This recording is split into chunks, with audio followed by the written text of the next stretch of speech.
Bonjour à tous et bienvenue dans ce webinaire où on va parler de mots-clés.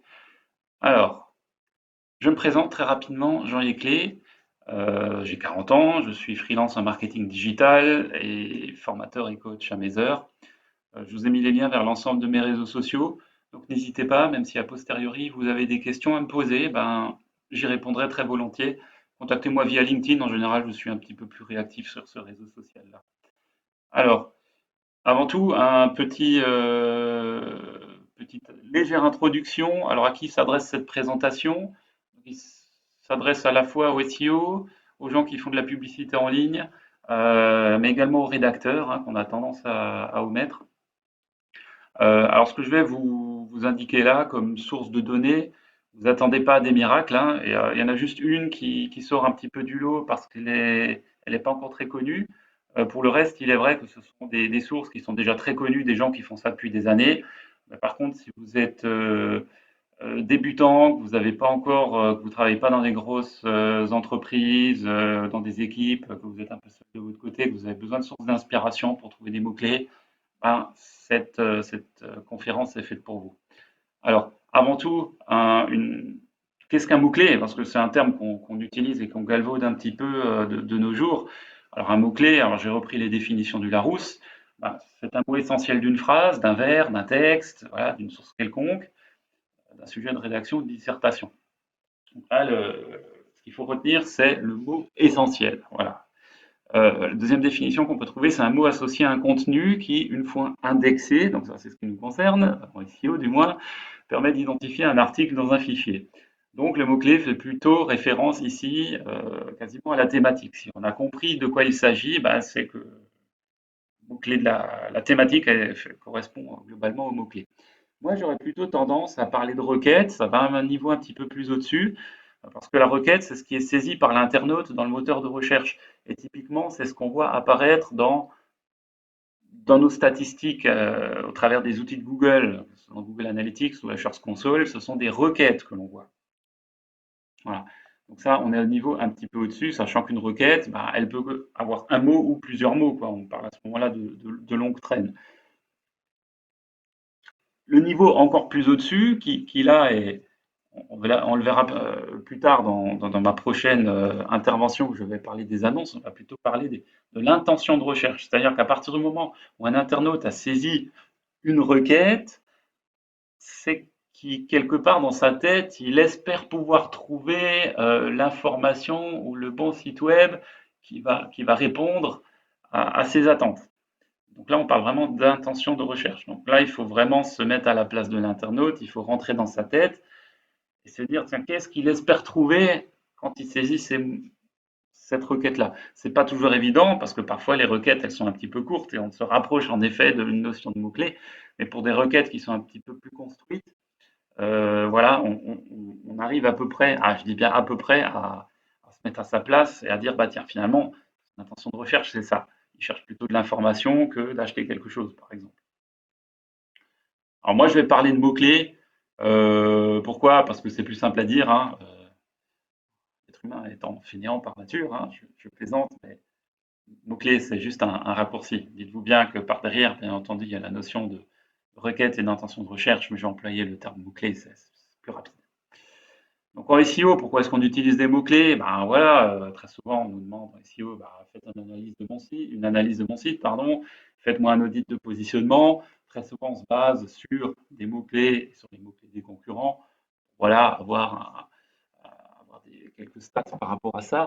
En rédaction web, c'est incontournable parce que quand on vous demande de rédiger un texte, c'est en rapport avec un mot-clé, avec le champ sémantique qu'il y a autour de ce mot-clé. Donc voilà, c'est aussi quelque chose de très important quand on fait de la rédaction, d'avoir aussi un peu des listes de mots-clés. Voilà, enfin, il faut apparaître, structurer son texte par rapport à ça. En référencement au sens large, il n'y a pas que du texte, on parle aussi d'images, on parle de vidéos. En vidéo, on fait toujours. Là, on parle par contre de mots-clés ou plutôt de tags dans YouTube, par exemple. Voilà, si vous souhaitez un des leviers pour faire référencer votre vidéo, c'est les tags. Il n'y a pas que ça, mais ça y contribue. Le mot-clé, ça permet aussi de comprendre sa cible, son persona. qu'est-ce qu'il recherche, pourquoi est-ce qu'il a saisi ce mot-clé, pourquoi est-ce qu'il l'a saisi de cette manière et pas d'une autre, pourquoi est-ce qu'il formule sous forme de question, etc. Voilà, ça permet aussi d'affiner, on va dire, son persona.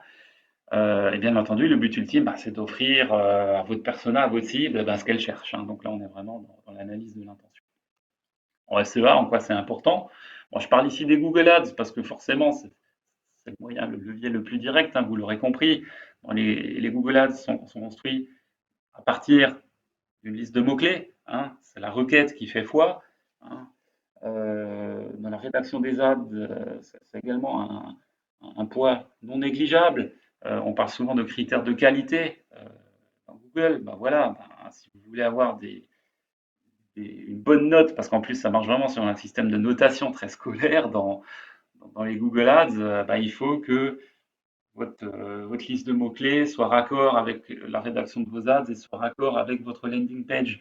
Et quand on parle de landing page, ben, ça rejoint aussi quelque part le SEO, donc il y a des passerelles qui peuvent se faire. Donc voilà, toutes ces raisons font que ben, je vais vous parler de ce qui suit. Alors, quelle est à votre avis la source numéro 1 pour trouver des mots-clés? Certains vont me dire ouais, c'est Google, d'autres vont me dire c'est tel outil. Non, pour moi, la source numéro 1 pour trouver vos mots-clés, c'est tout simplement votre client.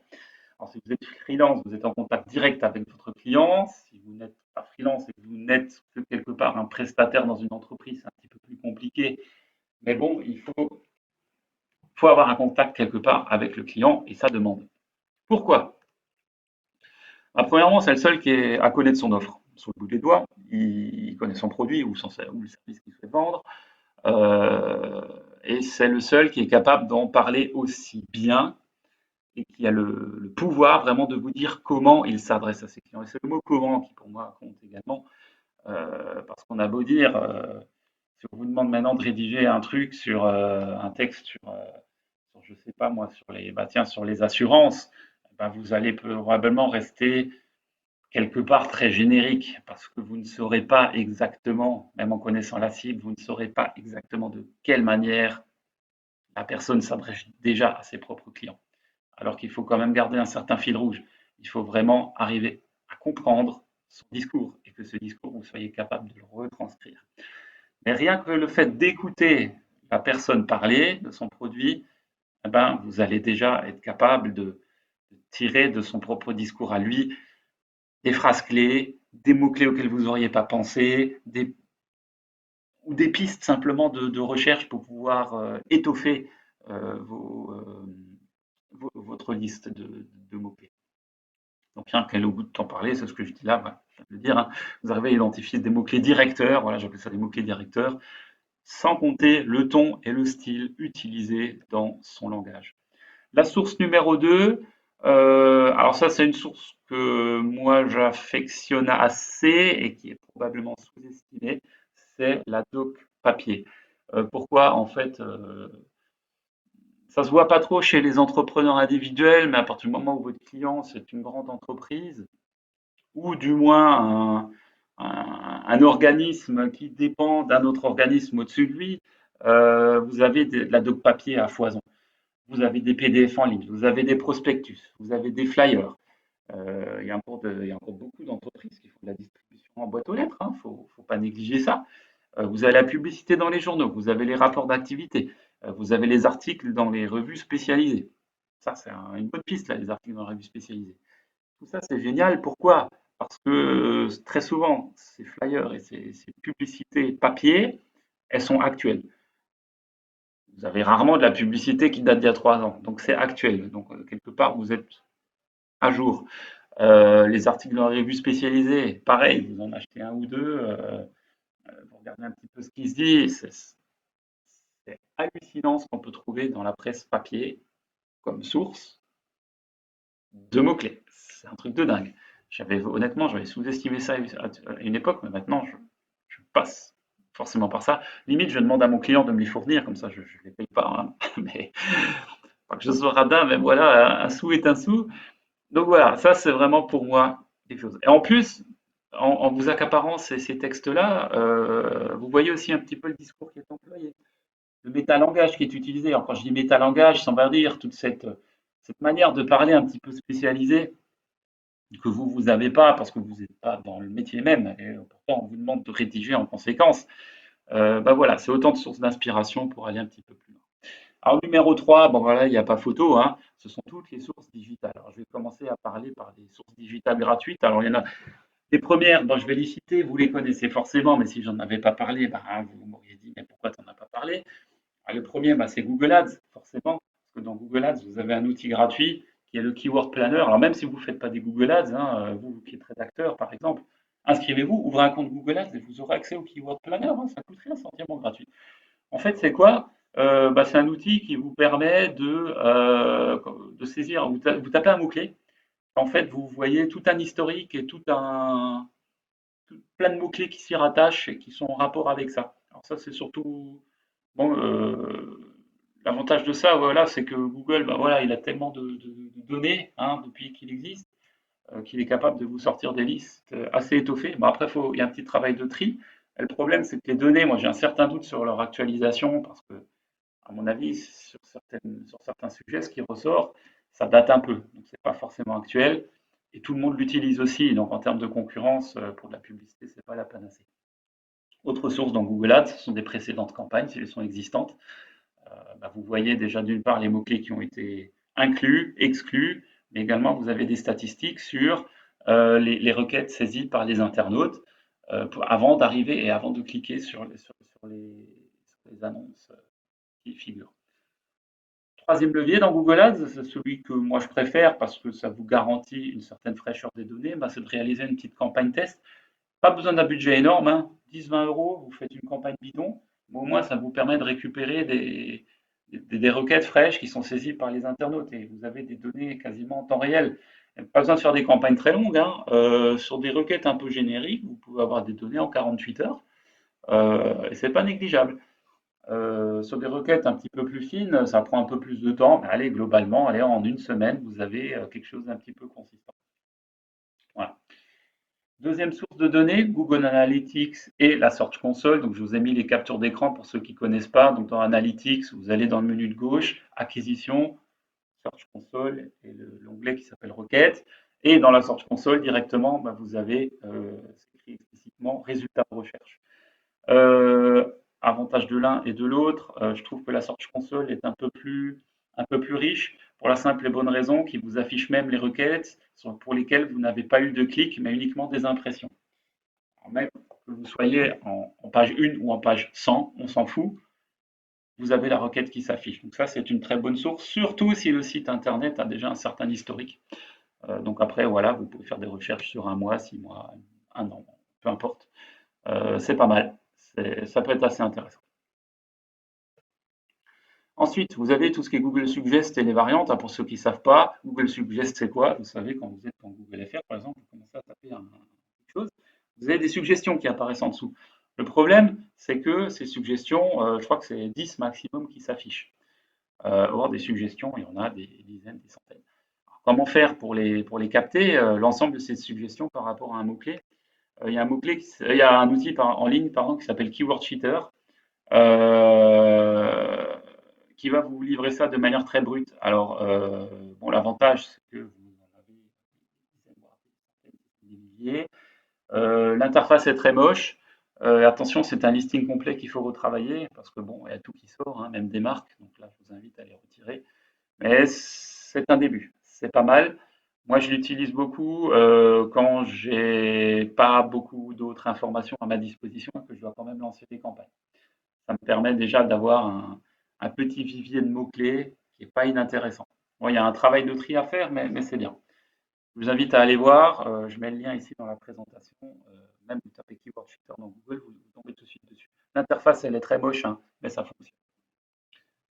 Deuxième outil qui s'appelle alsoask.com, un petit peu plus connu.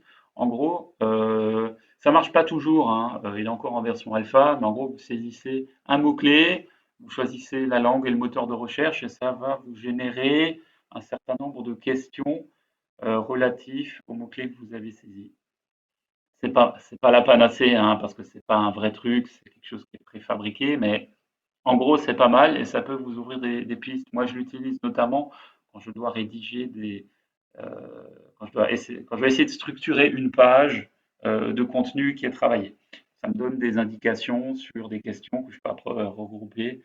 Voilà, pour faire une FAQ, c'est plutôt sympa. Voilà, à vous de voir, testez-le, c'est bien. Troisième plus connu, Answer the Public, voilà, je sais plus maintenant, il est en partie gratuit, je crois qu'il y a une version payante, mais ça vous ouvre également certaines pistes. Voilà, si vous avez une utilisation ponctuelle, c'est pas mal. Allez le voir. Mais encore une fois, c'est des outils là que je vous livre qui sont déjà très connus. Donc, si vous êtes sur du concurrentiel, dites-vous bien qu'il y en a d'autres qui vont l'utiliser comme vous. Ça ne va pas forcément vous rapporter beaucoup de trafic si d'autres sont déjà passés.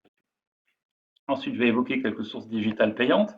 En plateforme payante, pour ceux qui ne connaissent pas, il y a SEMrush hein, qui est vraiment le, je veux dire, il est quasiment incontournable, mais le truc, il faut vraiment en avoir l'utilité parce que oui, l'abonnement est cher, bon, mais c'est un outil dans lequel vous avez tout.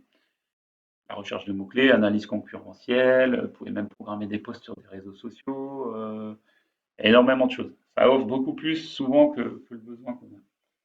Donc moi, je le recommande, mais uniquement aux agences parce qu'honnêtement, c'est trop. Limite, c'est trop. C'est un peu, c'est mon avis, c'est un peu trop usine à gaz.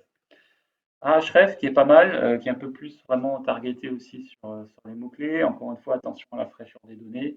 Vous ne savez pas de quand datent les données qui ressortent. Mais je le trouve peut-être un peu plus pertinent pour ceux qui font du SEO pur que SEMrush parce que voilà, c'est vraiment ciblé, quoi. Vous n'avez pas des outils annexes qui vous serviront pas. Il y a Cocolize, pour ceux qui ne connaissent pas, cocolize.com, qui était gratuit jusqu'à il y a peu de temps, qui maintenant je crois est passé totalement payant. Il est bien, il est sympa. Euh, un peu plus. Alors Cocolize, vous comprendrez bien vu son nom, c'est franco-français, hein, ça c'est Brand des Frenchies, je crois.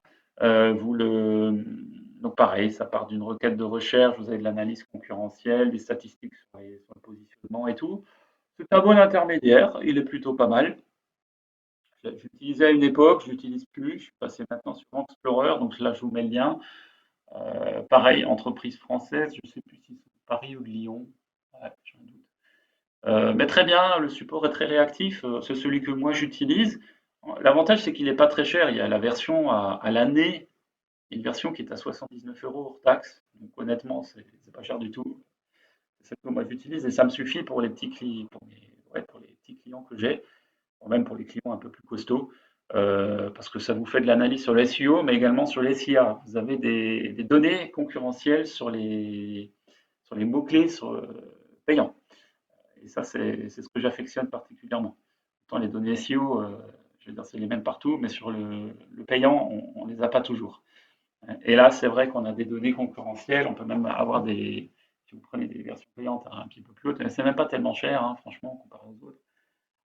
Vous avez des historiques qui sont très intéressants. Donc là, je vous mets le lien, cliquez dessus, vous verrez. C'est pas mal. Franchement, c'est bien fichu ce qu'ils ont fait. Et puis il y en a d'autres. Voilà. Donc là, je vous en ai cité quatre. Il y en a d'autres au monde. Voilà. C'est les quatre que moi j'ai utilisés par le passé et que j'utilise encore aujourd'hui. Je vais vous livrer une autre technique, une technique de scrapping. C'est un truc qui sort un peu du lot. Alors je vous rassure, il n'y a pas d'outil installé, il n'y a pas besoin d'être développeur. En fait, il y a une personne que je connais, j'ai déjà été discuter avec elle au téléphone. Elle s'appelle Samuel Schmidt. Elle est basée, quelqu'un qui travaille en Suisse, si je ne me trompe pas, et il a développé cet outil pour le plaisir, mais vraiment pour le plaisir. Et il se rend compte qu'il y a de plus en plus de demandes, donc c'est un produit qui est en devenir, qui est encore en phase de développement. J'en parle parce qu'il n'est pas encore très connu. C'est bien, ça va lui ramener un petit peu de personnes qui vont pouvoir le tester. Moi, je l'utilise, ça fait, je vais dire 6 mois. Euh, je vous le livre ici, ça s'appelle Through. Je vous mets le lien. Je crois que le lien, c'est app.samuelschmidt.com.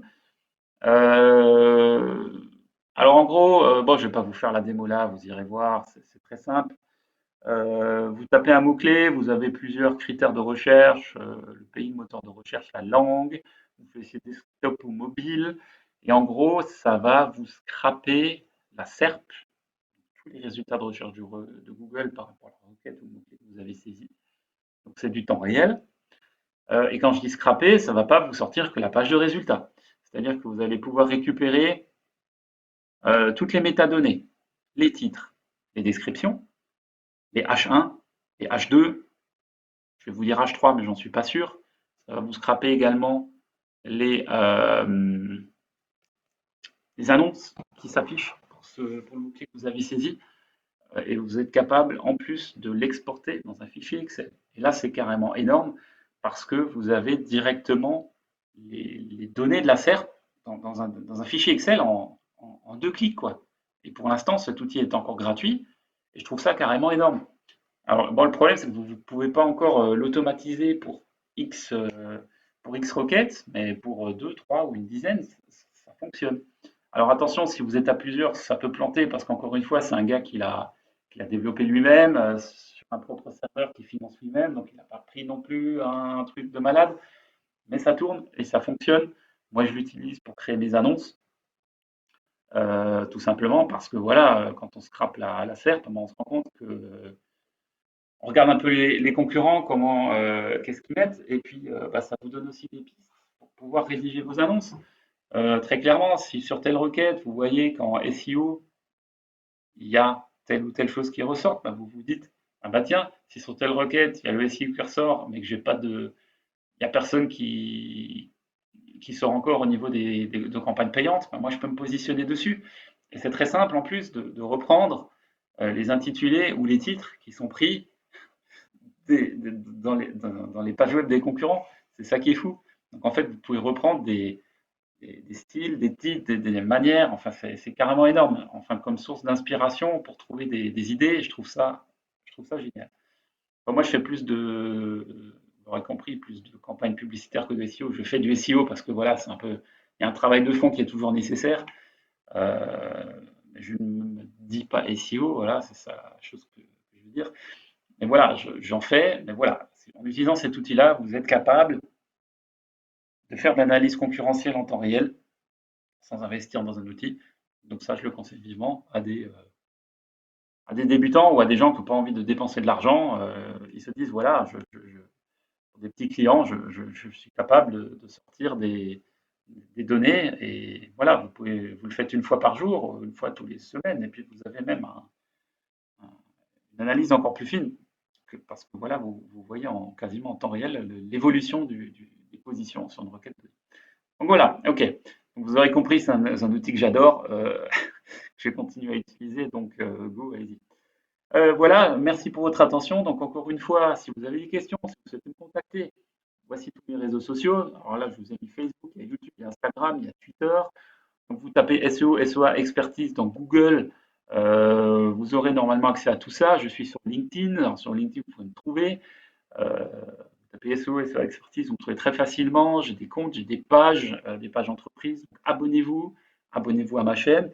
Je vais essayer, cette année, je m'applique à publier régulièrement des vidéos comme ça sur des petits sujets spécifiques. Donc voilà, je vous remercie pour votre attention. Si vous avez des questions, n'hésitez pas, j'y répondrai très volontiers et au plaisir lors d'une prochaine intervention. À bientôt, bonne journée.